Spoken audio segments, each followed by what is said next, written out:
Hi, my name is Lexi. My best friends tried to kill me, and today I'm going to be telling you how I think I survived.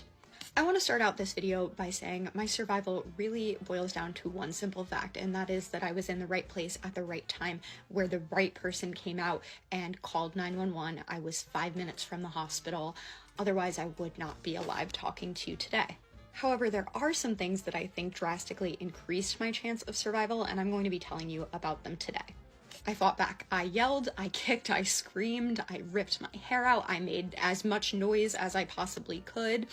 And my reasoning for doing so was not even because I believed it would help me survive. Of course, I think instinctually I had hoped so, but the actual thought behind that was I need to make sure that someone knows that I was here so that they can't get rid of my body and just get rid of everything.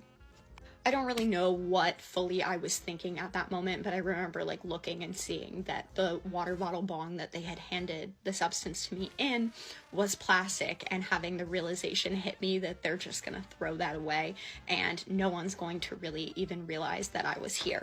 But because of how much noise I made, I alerted a person, his mother, to the fact that I was in the house, and then she came upstairs and demanded that I be let go because I wasn't allowed to die on her property.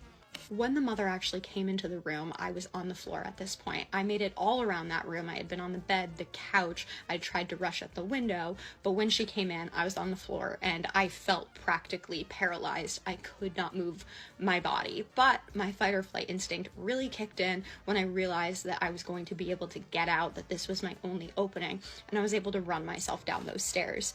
Had I stayed scared in place, I don't think that I would be alive. Because had I not done that, I think that she would have eventually just left the room. She was acutely aware of the way her son behaved and his previous criminal history. So I don't really think that she actually had a genuine concern for my life as much as she was concerned about any sort of legal repercussion that would come from having a person literally die on her property. When I actually made it to the road, I made sure that was everyone's problem by screaming as loud as I possibly could. Those words still ring in my brain to this day in the exact tone that I said them in, which were, I'm going to fucking die, someone please help me, someone please get this girl away from me, she hurt me, I've been attacked, and I'm going to fucking die again and again and again. That I'm going to fucking die one was definitely the most important one because I said that a lot to make sure it was really emphasized. I later discovered that the people that had all stopped and sort of tried to interact with me but had been told by my best friend that I was crazy or going through a mental health episode had actually called 911 and expressed their concern and had reported the suspicious behavior of my friend. However, they were concerned about actually stopping and intervening in the situation, though one man did, and his 911 call is the one that eventually got the ambulance to me, because I was on the move, so I guess they didn't officially know where my location was just based on the descriptions. And the timeline is much shorter than I had initially thought, with me being to the hospital within a 30-minute period. And finally, what I think was most important in saving my physical body, at least, is the fact that I stayed alert, conscious, and calm for as long as I was able to, with calm being the most important. While you might think that someone who is actively losing their life is going to be anything but calm, I couldn't process those emotions in the moment. They were something that had to be dealt with afterwards, because in the moment I needed to focus all of my energy on staying alive, and had I given into those anxious thoughts, I would have died significantly faster. So I needed to stay awake. And I did so by asking myself questions like, what is my hair color? What is my eye color? What kind of music do I like? What are my animals' names? Who is the president? Things that I knew would keep me connected to reality for as long as I possibly could, until eventually my body did give out on me. And when my body was giving out, I remembered one thing, and that is that I had 2 black and white horses. Their names are Polly and Lightning.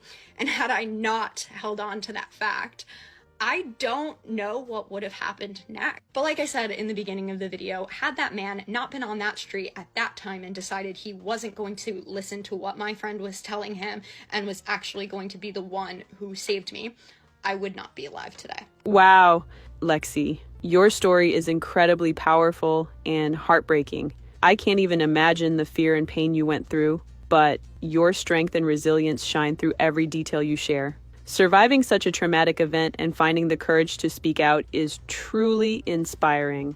Your ability to stay calm and fight back played a crucial role in saving your life. And it's amazing to see how you've rebuilt your life with love and support. Thank you for sharing your journey. It serves as a testament to the human spirit and the importance of hope and perseverance.